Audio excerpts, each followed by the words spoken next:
Amen. Praise the Lord. Hallelujah. మరి ఇంత చక్కటి కార్యక్రమాన్ని ప్రభువారు జరిగిస్తూ ఉన్నారు. మరి వేదికను అలంకరించిన నా తల్లి తండ్రులకు, అలాగే మరి మరొక తమ్ముడికి, అలాగే మంచి చక్కటి మ్యూజిక్ అందిస్తున్న మ్యూజిక్ బృందానికి, మరి ఇదిగో కరెంటు అవన్నీ చూస్తున్న ఆ యొక్క సహోదరులకి, ఇక్కడికి వేదికను అలంకరించిన వారిని చూడడానికి, వాక్యము ఆలకించడానికి వచ్చిన మీ అందరికీ ప్రభు అయిన యేసుక్రీస్తు నామములో నా వందనాలు. హల్లెలూయా, హల్లెలూయా. నేను ఇలా కూర్చుంటే కొంతమంది కళ్ళల్లో ఎంత కన్నీరో కదా. ఎందుకు అంటే అన్న, ఏ స్థానం నుంచి వచ్చాం మనం, అసలు ఎక్కడి నుంచి వచ్చాం, ఈ సృష్టి ఎక్కడి నుంచి వచ్చింది, అసలు మనం ఎవరు అన్న విషయాలు ప్రాముఖ్యమైనవి.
పురుషుడు బ్రతకాలి అంటే ఖచ్చితంగా స్త్రీ ఉండాలి.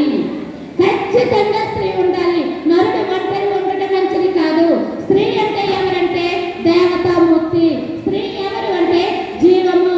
స్త్రీ ఎవరు అంటే ప్రాణము. హల్లెలూయా, ప్రాణము. అందుకే చూడండి, ఒక ప్రేమికులు అనుకుంటారు నీవే నా ప్రాణమని. అది ఎలా అన్నారు ఆ మాట అంటే స్త్రీ అంటే ప్రాణము, స్త్రీ అంటే జీవము. స్త్రీ అవసరము లోకానికి స్త్రీ అవసరము. అయితే ఆ స్త్రీని దేవుడు జీవముతో పోల్చాడు. స్త్రీని దేవుడు జీవముతో పోల్చాడు. ఇప్పుడు మనందరి ముందు ఉన్న ఈ రేణుక, ఈ అమ్మాయి తల్లి గర్భంలోనే పెట్టింది ఎవరంటే దేవుడే. హల్లెలూయా.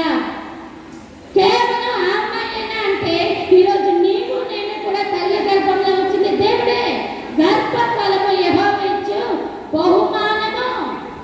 బహుమానము. ఆ బహుమానాలు రెండు రకాలు. అవేంటి? ఒకటి బాబు, ఇంకోటి పాప. రెండు కూడా బహుమానములే. బాబు అనేసరికి మనతో పాటు ఉంటాడు కదా, మనల్ని చూస్తాడు కదా, రేపన్న రోజున మనకి ఏమైనా ఆశ్రయం అవుతాడు. బాబు అనగానే ఆస్తి అనుకుంటారు. అమ్మాయి అనగానే మనకేంటి?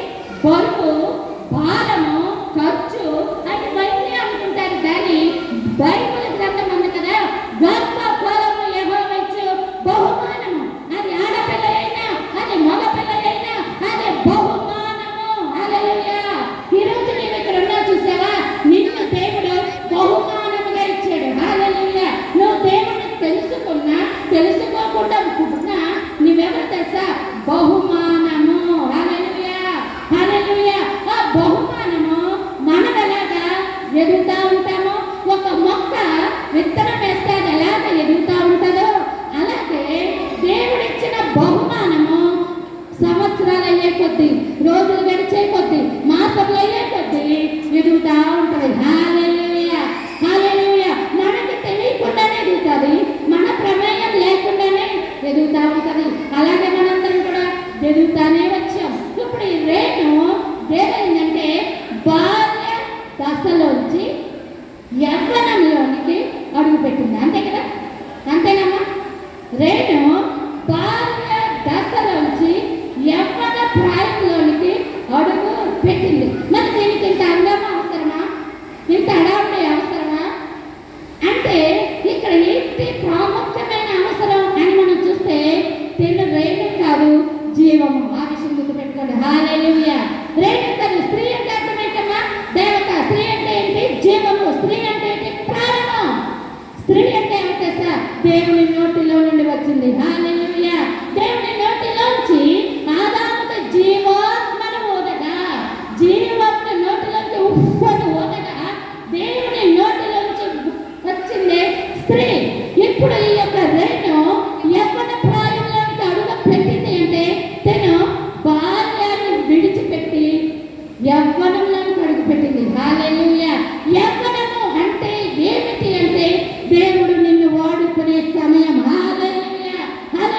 యవ్వన కాలంలో నరుడు కాడిమోట మేలు. యవ్వనము అంటే దేవుడు నీలో తన్ను చూసుకునే లోపం. చూడండి, చాలా మంది ఇప్పుడు నన్ను మా పాపని చూస్తా అంటారు, అచ్చం వాళ్ళ పాప వాళ్ళ అమ్మలాగే ఉంటుంది అంటారు. అచ్చం పాప వాళ్ళ అమ్మలాగే ఉంటుంది అంటారు. అవునా? కానీ ఇంత అమ్మాయిని నా పక్కన పెట్టుకున్నాను ఇంకా వాళ్ళ అమ్మలా ఉందని అనలేరు. ఎందుకనలేరు చెప్పాలి. కానీ ఇంకా యవ్వన ప్రాయంలోకి రాలేదు కాబట్టి అందరూ యవ్వన ప్రాయంలోకి ఎవరన్నా అడుగు పెట్టారంటారా తల్లి? అచ్చం వాళ్ళ అమ్మలాగా, అచ్చం వాళ్ళ నాన్నలాగా ఉంటారని చెప్పుకునే సందర్భం. ఇప్పుడు తాను సృజించిన దేవునిలాగా ఉండే సమయం. హల్లెలూయా. తాను ఇప్పుడు బాల్యంతో దినాలను విడిచిపెట్టి, బాల్యంలో ఉన్న ఆ యొక్క పనులన్నీ విడిచిపెట్టి తాను ఇప్పుడు యవ్వన ప్రాయంలోనికి అడుగు పెట్టింది. ఇక్కడ ఈ రోజు కూర్చున్న మీరందరికీ దేవుడు మీతో మాట్లాడుతున్న ప్రతి మాట ఏంటి సార్? నీవు ఆయన నోటి నుంచి వచ్చావు. హల్లెలూయా. నీవు ఆయనలో ఉన్నావు. ఆయనలో జీవం ఉంది. జీవము అంటేనే హవ్వ అని అర్థం. హవ్వ అంటే జీవము అని అర్థం. జీవము లేకపోతే నేలకి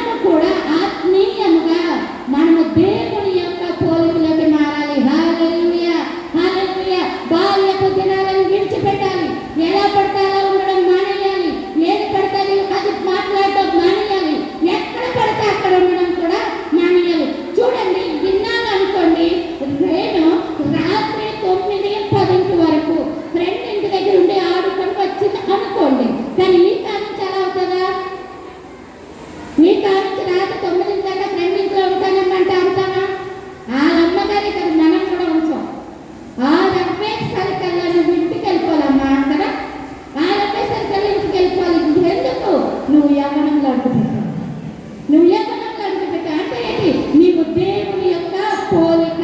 హల్లెలూయా. నీవు దేవుని యొక్క రూపము. నీకు ఎక్కడ మచ్చ అంటకూడదు. అదో మనకి ఎక్కడ మచ్చ అంటకూడదు. మనకు ఒకవేళ మచ్చ అంటితే మనం తెలుసా, మన తల్లిదండ్రులు అంటారు ఇదేమి పెంపకం కదా, ఇదేమి పెంపకం, ఇలా పెట్టినా ఇలా పిలిచేరేటి మీ పిల్లల్ని అన్నారా? అలాగే దేవుడు నమ్ముకున్న బిడ్డలు ఎక్కడ పడితే అక్కడ, ఎలా పడితే అలాగా, ఏది పడితే అది మాట్లాడాలనుకో ఆ అమ్మాయిని అనరు, ఆ అమ్మాయిని సృష్టించిన దేవుడు అంటారు. దేవుడు అంటారు ఇదేనమ్మా నువ్వు దేవుణ్ణి నమ్ముకున్నావు కదా. ఇలా ఎన్నో మాటలు ఈ లోకం మాట్లాడుతూ ఉంటారు. ఇంతకీ ప్రాముఖ్యమైన అంశం ఏంటంటే స్త్రీ ఎవరంటే జీవము, స్త్రీ ఎవరంటే దేవత, స్త్రీ ఎవరంటే ప్రాణము. స్త్రీ ఎక్కడ నుంచి వచ్చిందంటే దేవుని నోటిలోంచి వచ్చింది. హల్లెలూయా, హల్లెలూయా. అయితే బైబిల్ గ్రంథంలో ఉంది స్త్రీలట ఎదిగిన మొక్కల వలె ఉన్నారట. హల్లెలూయా. మా స్త్రీలు నగరపు కై చెక్కబడిన మూల స్తంభముల వలె ఉన్నారు. ఇక్కడ చూడండి ఎంత చక్కగా అలంకరించబడి ఉందో. ఇది అలంకరించబడి ఉంది. మీరు ఆలోచన చేస్తే అలాగ దేవుని యొక్క సన్నిధిలో స్త్రీలు ఉంటారట. హల్లెలూయా. స్త్రీలు ఉంటారట. అమ్మా ఇది మీకు మంచి శుభవార్త, ఇది మీకు గొప్ప శుభవార్త. మనమందరం ఎక్కడి నుంచి వచ్చామంటే దేవుని నోటి నుంచి వచ్చిన వాళ్ళము.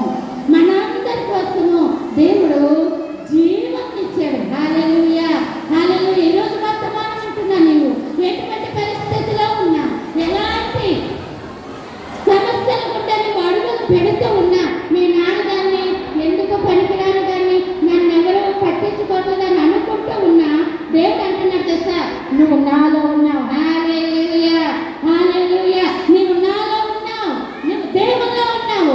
దేవుల్లో నువ్వు ఉన్నావు అనడానికి ఏంటి ఆధారం అంటే నీవే జీవము. హల్లెలూయా. నీవే జీవము, నీవే ప్రాణము. బైబిల్ గ్రంథంలో పేతురు అనే గొప్ప దైవజనుడు లేదా దేవుని యొక్క శిష్యుడు పత్రిక రాస్తూ అంటాడు, మిక్కిలి స్త్రీ మిక్కిలి బలహీనమైన కటమని నుంచి. ఏటట ఆడవాళ్ళు మిక్కిలి బలహీనమైన కటమని నుంచి. అవును, జీవము, ప్రాణము. ప్రాణం ఎంతసేపు రా? ప్రాణం ఎంతసేపు? అది చాలా సెన్సిటివ్ కదా. స్త్రీలు మిక్కిలి బలహీనులే, కానీ ఎప్పుడు తెలుసా, నీవు దేవునిలో ఉంటే స్త్రీలు మిక్కిలి బలవంతులు. హల్లెలూయా, హల్లెలూయా. స్త్రీలు మిక్కిలి బలవంతులు. ఈరోజు మీ ముందు నుంచున్న నన్ను నిలువబెట్టింది నా దేవుడే. హల్లెలూయా. ఎలాంటి పరిస్థితులు, ఎలాంటి రోజులు, ఎలాంటి సందర్భాలు, ఎలాంటి గడియలలో అడుగులు వేస్తూ చేయబట్టుకొని నడిపించేది దేవుడే. ఇది ఏంటి సమయం అంటే తెలుసా, నిన్ను దేవుడు నీకు చూపించే సమయం. దేవుడు నిన్ను నీకుగా చూపిస్తా ఉన్నాడు. ఇక్కడ కూర్చున్నది అమ్మాయి ఒక దయ కాదు, దేవునిలో నీవు కూడా ఇక్కడ ఉన్నావు. హల్లెలూయా. దేవుని ఎక్కడ నీవు కూడా ఉన్నావు. దేవుని యొక్క వర్తమానం వింటా ఉన్నావు. దేవుడు అంటున్నాడు కదా, దేవుడు తాను ఈ లోకానికి రావడానికి కూడా, దేవుడు ఈ లోకంలో జన్మించడానికి కూడా, లోకమంతా పాడైపోయి లోకమంతా ఎలా పడతాలోగా నడుస్తూ, ఎటు పడితే అటు నడుస్తా పాడైపోతూ ఉండగా లోకాన్ని మార్చడానికి, లోకానికి జీవము ఇవ్వడానికి, లోకానికి రక్షకుడిగా రావడానికి దేవుడు ఒక స్త్రీని ఎన్నుకున్నాడు. హల్లెలూయా. ఒక స్త్రీని ఎన్నుకున్నాడు. కన్య మరియ గర్భమున దేవుడు జన్మించి, హల్లెలూయా, కన్య మరియ గర్భమున దేవుడు జన్మించి ఆయన స్త్రీ రూపంలో, స్త్రీ యొక్క గర్భంలోంచి వచ్చిన దేవుడు ఆయన. హల్లెలూయా, హల్లెలూయా. స్త్రీ అంటే అంత ప్రాముఖ్యమైనది, స్త్రీ అంటే అంత విలువైనది. అమ్మా ఇక్కడ వాక్యం వింటున్న మీతో దేవుడు మాట్లాడుతూ ఉన్నాడు. ఏంటి తెలుసా, నీవు ప్రాముఖ్యమైన దానివు, నీవు ప్రాముఖ్యమైన దానివు. చూడండి, ఆలోచించండి. ఇప్పుడు ఇంత ఖర్చు ఇంత పెట్టుకుని బదులు ఇంటి ముందే, ఇంటి అరుగు మీదే చేసేసుకోకూడదా? ఈ ఫంక్షన్ అంటే చేసుకోవచ్చు, అలా చాలా మంది చేసిన సందర్భాలు ఉన్నాయి. కానీ మన మధ్య ఉన్న రాజు గారు, కృపావతారం గారు, దేవుని వాక్యము అనేక మందికి అందించబడాలని, హల్లెలూయా, దేవుని వాక్యం అనేక మందికి అందించబడాలని, అనేక మంది వినాలని దేవుడిని ప్రేమించి ఈ కూడికని ఏర్పాటు చేశారు. హల్లెలూయా.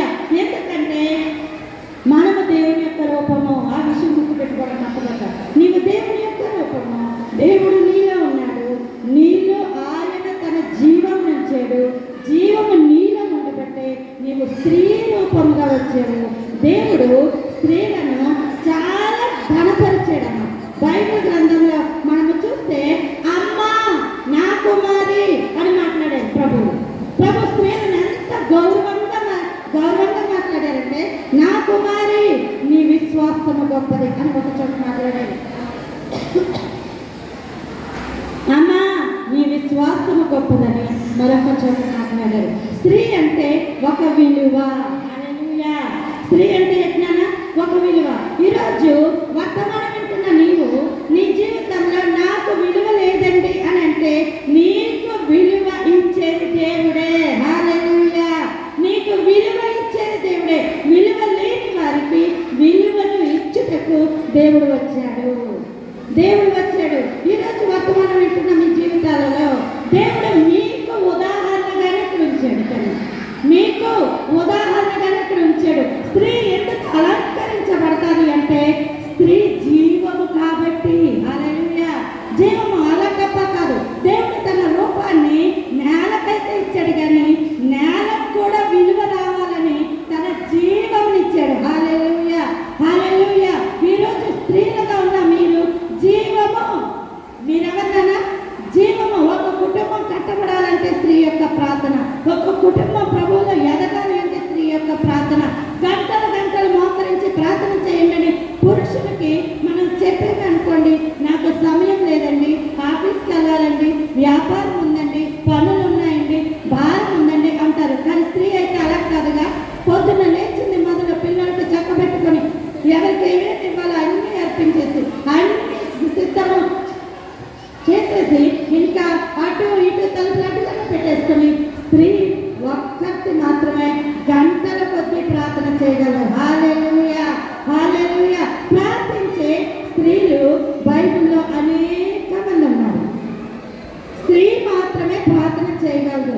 ఇంకా బాగా చెప్పాలంటే బైబిల్ గ్రంథంలో ఉంది, ఏ స్త్రీకైనా 10 వెండి నాణములు ఉంటే వాటిలో ఒకటి పోగొట్టుకుంటే ఇల్లు ఊడ్చి దీపము వెలిగించి ఆ నాణము దొరక వరకు వెతకదా అని బైబిల్లో చక్కగా మాట ఉంది. ఎందుకు ఆ మాటలు చెప్పారంటే స్త్రీకి ఏమిటో తెలుసా? ఓర్పు. హల్లెలూయా. హల్లెలూయా. మీరు కూడా అంటారు దేవతామూర్తి అనేటప్పటికి ఏమంటారు?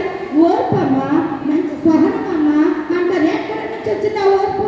ఎక్కడి నుంచి వచ్చిందా సహనం? అంటే మన కొరకు శిలువలో ప్రాణాలు అర్పించి. హల్లెలూయా. హల్లెలూయా. నిన్నుగా చదువుకున్న దేవుడే నీకేమిచ్చాడు తెలుసా? ఓర్పునిచ్చాడు, సహనమిచ్చాడు ఆయన. కాబట్టి స్త్రీలకు ఏమంటా తెలుసా? ఓర్పు. ఆడపిల్లవి అంత కోపం మీకు పనికి రాదమ్మా అన్న మాటలు కూడా మనం వింటాం. ఎందుకంటే స్త్రీలకు అంత కోపము పనికిరాదు. ఎలా ఉంటుందో తెలుసా?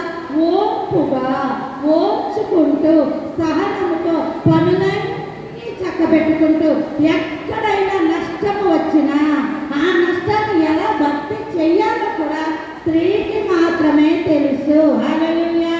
హల్లెలూయా. స్త్రీకి మాత్రమే. పోనీలే పోనీ, అయిపోయింది ఏదో అయిపోయింది అని మగవాళ్ళు అంటారు, కానీ స్త్రీలు అలాగా అనరు. దాన్ని ఎలా బాగు చేయాలి, దాన్ని ఎలా మార్చుకోవాలి, దాన్ని ఎలా అందంగా తీర్చిదిద్దుకోవాలి అన్న నైపుణ్యము కేవలం స్త్రీలకు ఉంటుంది. ఎందుకు ఉంటుందంటే స్త్రీ ఎవరంటే జీవము. జీవం ఎవరు? దేవుడు కాబట్టి. హల్లెలూయా. హల్లెలూయా. స్త్రీ అంటే అర్థం ఏంటన్నా? జీవము. జీవం ఎక్కడి నుంచి వచ్చింది? దేవుడికున్న మరో రూపము ఇది, దేవుడికున్న మరొక కోణము ఇది, దేవుడికున్న మరొక లక్షణము ఇది. దేవుడికి ఎంత సహనమో, ఎంత ఓర్పో. ఏదో నా పిల్లలు చెడిపోతే చెడిపోయారు, పాడైపోతే పాడైపోయారు, ఎలాగైపోతే అలాగైపోయినాయి, నాకెందుకు అనుకున్నాడా? దేవుడు అలా అనుకోలేదే.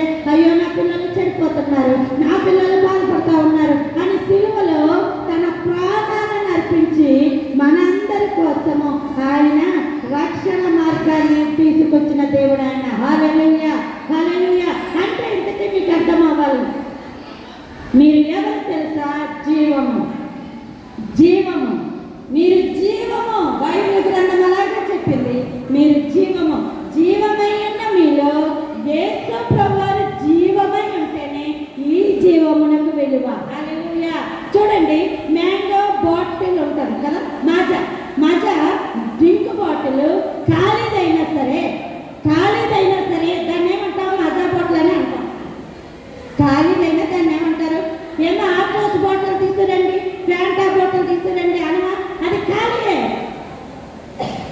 ఈరోజు దేవుడు నీ జీవితంలో లేకపోతే నువ్వెవరు తెలుసా? కాలిపోతాం. అయితే ఆ బాటిల్కి కూడా యొక్క విలువ రావాలంటే అందులో రుచికరమైన పదార్థం ఎలాగైతే ఉండాలో నిన్ను సృజించిన నీ దేవుడు నీలో ఉంటేనే నీకు విలువ. హల్లెలూయా, హల్లెలూయా. ఈరోజు ఎంతమంది ముందు నిలబడి నేను మాట్లాడుతున్నానంటే నాకు విలువ ఇచ్చింది నా దేవుడు, నాకు విలువ ఇచ్చింది నా దేవుడు. నా దేవుడు నాకు విలువ ఇచ్చాడు కాబట్టి నేను మీ ముందు ఇలా నిల్చొని మాట్లాడుతూ ఉన్నాను. మీ జీవితాలు కూడా విలువకరముగా మారాలి అంటే, మీ జీవితాలు కూడా ఆశీర్వాదకరముగా మారాలి అంటే, మీ జీవితాలు కూడా దేవుని దృష్టిలో అనేక మందికి ఫలభరితంగా మారాలి అంటే మీలో కూడా దేవుడు ఉండాలి. హల్లెలూయా, హల్లెలూయా. ఏదో ఫంక్షన్ అంటే హడావుడిగా అందరూ చుట్టాలతోటి బంధువులతోటి చక్కగా నీట్గా ముస్తాబయ్యి వచ్చి కూర్చుంటాం. కానీ అయిపోయాక, ఫంక్షన్ అయిపోయాక మళ్ళీ అదే ఇల్లు, అదే కుటుంబం, అవే పరిస్థితులు. ఇంటికి వెళ్ళిన తర్వాత ఈ ఆనందం ఉంటుందా? ఈ సంతోషం ఉంటుందా? ఉండదు. మరలా అప్పులు, బాధలు, వేదన, శోధన, రోగము ఇవన్నీ ఉంటాయి. ఇక్కడ ఏమవుతుంది తెలుసా?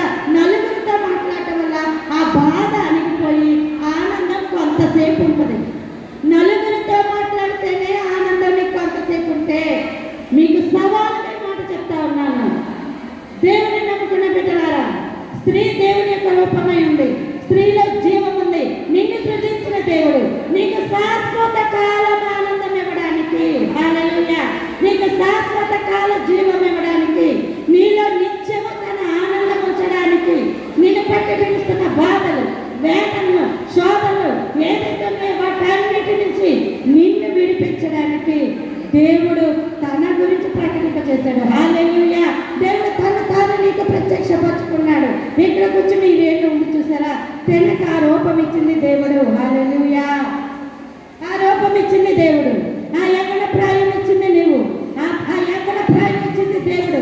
బాల్య దశ నుంచి, ఆ బాల్య దినములలోంచి దేవుడు అలాగా దీవించుకుంటా వచ్చి తల్లి గర్భంలో పెట్టింది మొదలు పిండముగా రూపొందించబడక ముందు నుంచి దేవుడు నీ బిడ్డను చూచాడు. హల్లెలూయా.